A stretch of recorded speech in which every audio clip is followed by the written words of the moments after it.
Hi, everybody. Our top priority as a country right now should be doing everything we can to grow our economy and create good middle-class jobs. And yet, less than 1 week from now, Congress is poised to allow a series of arbitrary, automatic budget cuts that will do the exact opposite. They'll slow our economy. They'll eliminate good jobs. They'll leave many families who are already stretched to the limit scrambling to figure out what to do. But here's the thing. These cuts don't have to happen.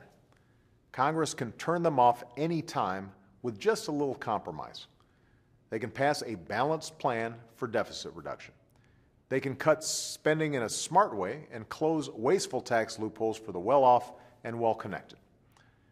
Unfortunately, it appears that Republicans in Congress have decided that instead of compromising, instead of asking anything of the wealthiest Americans, they'd rather let these cuts fall squarely on the middle class. And here's what that choice means. Once these cuts take effect, thousands of teachers and educators will be laid off, and tens of thousands of parents will have to scramble to find child care for their kids. Air traffic controllers and airport security will see cutbacks, causing delays across the country. Even President Bush's director of the National Institutes of Health says these cuts will set back medical science for a generation. Already, the threat of these cuts has forced the Navy to delay the deployment of an aircraft carrier to the Persian Gulf, affecting our ability to respond to threats in an unstable part of the world. And just this week, the Pentagon announced that if these cuts go through, almost 800,000 defense employees, the equivalent of every person in Miami and Cleveland combined, will be forced to take an unpaid leave. That's what this choice means. Are Republicans in Congress really willing to let these cuts fall on our kids' schools and mental health care just to protect tax loopholes for corporate jet owners? Are they really willing to slash military health care and the Border Patrol just because they refuse to eliminate tax breaks for big oil companies? Are they seriously prepared to inflict more pain on the middle class because they refuse to ask anything more of those at the very top? These are the questions Republicans in Congress need to ask themselves.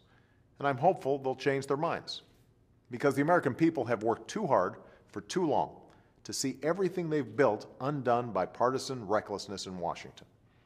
Instead of these reckless, unbalanced cuts, I believe we should work together to build on the more than $2.5 trillion in deficit reduction we've already achieved. We should do it in a balanced way, with smart spending cuts, entitlement reform, and tax reform. That's my plan. It's got tough cuts, tough reforms, and asks more of the wealthiest Americans. It's on the White House website for everybody to see, and it requires Democrats and Republicans to meet halfway to resolve the problem.